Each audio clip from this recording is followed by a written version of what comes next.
সবাই কেমন আছো বলো। আশা করি সবাই খুব ভালো আছো। তবে ভীষণ গরম পড়েছে, আর এই গরমে আম তো আমাদের কাছে সবার প্রিয়, সে কাঁচা আম হোক আর পাকা আম। তো এখন কাঁচা আম আছে, আর কদিন পরে তো কাঁচা আম থাকবেই না। তো আম পেকে যাওয়ার আগে ভাবলাম একটু আম সত্য করে রেখে দিই, যে কমাস খাওয়া যায়। আর আমটা না আমাদের গাছেরই আম। তো আম পাড়তে গিয়ে সব মানে এত উঁচু গাছ, সব ফেটে গেছে আমগুলো। তো মানে আমগুলো প্রায় হলুদ হলুদ হয়ে এসছে, মানে পাকার সময় হয়ে এসছে। তো তাই আর বেশি দেরি করলাম না, আমসত্ত্বটা করে ফেলি। তো আমসত্ত্ব করার জন্য এখানে আমি আমগুলো ছাড়িয়ে নিয়েছি আর সেগুলো সেদ্ধ করতে বসিয়ে দিয়েছি। আজকের এই আমসত্ত্বটা একটু ঝাল ঝাল করে করব, মানে একদম চটপটা, যেটা বাচ্চারা খেতে পারবে না, তবে বড়রা ভীষণ ভালোবাসবে খেতে, যারা বিশেষ করে ঝাল খায়। তো ওদিকে আমটা সেদ্ধ হতে থাক, এইদিকে আমি একটু শুকনো লঙ্কা ভেজে নিই যাতে চিলি ফ্লেক্স করতে পারি। তো তার জন্য একটু বেশি করে ঝাল দেবো আজকে, তাই ঝালটা বেশি করে ভেজে নিই আজকে। আর এখন এত গরম, এত রোদ দিয়েছে যে দুদিনেই আমসত্ত্ব ভালোভাবেই শুকিয়ে যাবে, উঠে যাবে।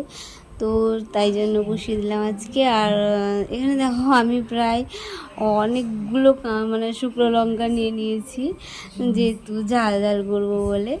আর এটাকে ভেজে একদম সঙ্গে সঙ্গে গুঁড়ো করে নিই, আর ততক্ষণে ওদিকে আমগুলো সেদ্ধ হয়ে যাবে। আর আমাদের আম গাছটা যেহেতু একদম রাস্তার পাশে, তো আম পড়লে একটাও আম পাওয়া যায় না, যে পারে তুলে নিয়ে যায়। ব্যাস, সেটা হয়ে গেছে। আর এটা আমি এতে গুঁড়ো করে নেব, আর ছেলের জন্য একটু আলাদা করে বানাবো। তবে এগুলো উঠে যাক আজকের আমসত্ত্বটা, তারপর 2-3 দিন পর আর একবার ছেলের জন্য করে দেবো।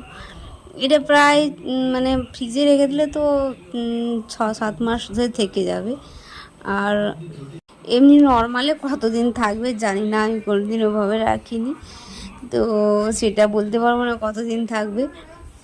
আর এমনি সোশ্যাল মিডিয়ায় দেখছি অনেক ফুড কালার দিয়েও করছে, তো আমার মনে হয় কি সেটা অ্যাভয়েড করা উচিত, কোনো ফুড কালার না দেওয়াটাই বেটার।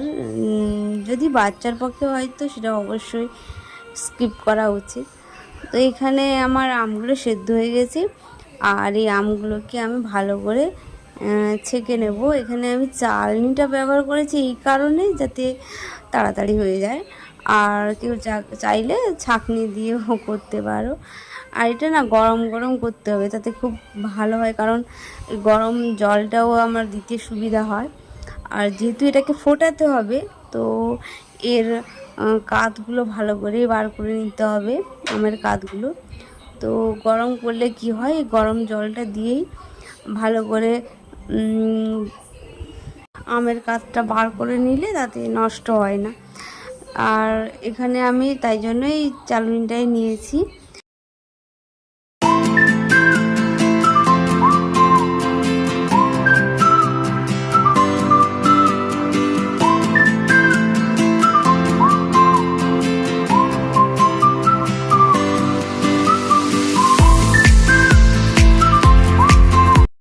সবসময় তুলে তুলে দেখছি কতটুকু হলো, আমার মনে হচ্ছে বড্ড কম হয়ে গেছে। এটা কতদিন টিকবে, কতদিন বা কুলোবে, এটাই ভাবছি সবসময়। তো যাই হোক, করে দেখি কেমন হয়, তারপর না হয় আর একবার বেশি করে করে ফ্রিজে রেখে দেবো।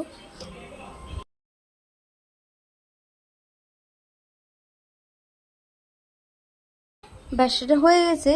এবার এটাকে ফুটিয়ে নিই, মানে এটা গরম গরম যা করতে হবে গরম গরম, ওই আম সিদ্ধ করে রেখে দিলাম, তারপর কিছুক্ষণ পরে করবো, এরকম করলে হবে না। এরকম করলে কিন্তু বেশি দিন ভালো থাকবে না, খারাপ হয়ে যাবে।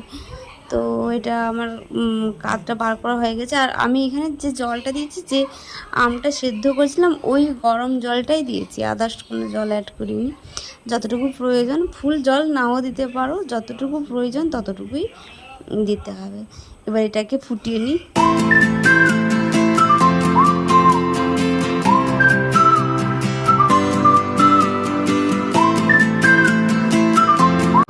আর আমসত্ত্ব করতে না ভীষণ সোজা, বেশি কিছুই তো একদমই লাগে না, শুধু আমটুকু সেদ্ধ করতে যতটুকু টাইম আর ফোটাতে যতটুকু টাইম, ব্যাস। আমি এখানে পরিমাণ মতো লবণ আর চিনি দিচ্ছি। চিনিটা যার যেমন ইচ্ছে, মানে কেউ টক টক বেশি খেতে ভালোবাসে, আবার কেউ মিষ্টি বেশি খেতে ভালোবাসে, তবে এখানে কম চিনি দেওয়াটাই বেটার, কারণ যখন আমরা চাটনি করবো তখন সেখানে মিষ্টি দেওয়া যেতে পারে।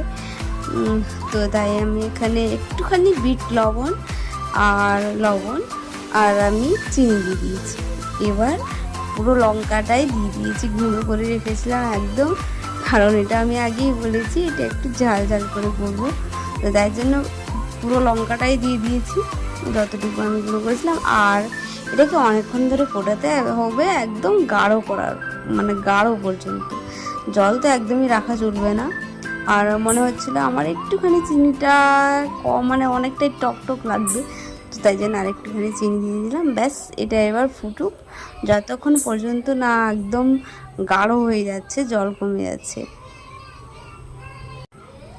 তো এবার দেখো প্রায় কাছাকাছি হয়ে এসছে, কিন্তু আরেকটু হবে, এটা আরেকটুখানি ফুটিয়ে নিই, তারপর নামিয়ে নেব।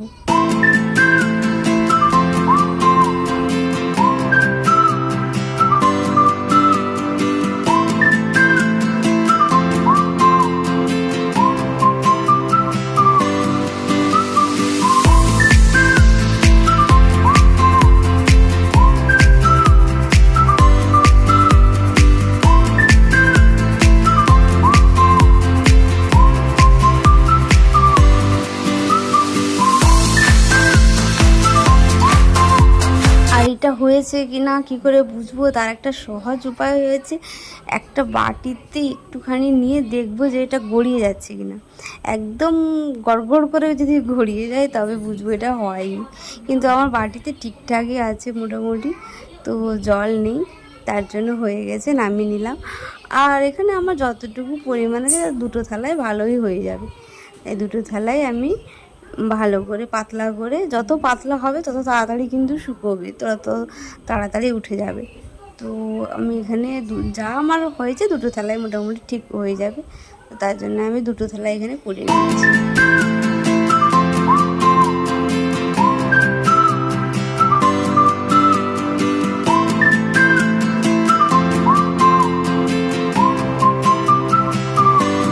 ব্যাস কমপ্লিট একদম। আর এটা আমি দিয়ে আসি ছাদে, কারণ আজকে যা ভীষণ রোদ হয়েছে তাতে দুদিনেই আমার ওটা উঠে যাবে। আর এটা দিয়ে দিয়েছি, এবার এটা দেখাবো যেদিন উঠবে সেদিন।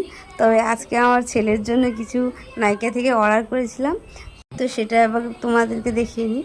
তোমাদেরকে দেখাবো কি তার আগে সে প্যাকেট খুলে একদম অস্থির।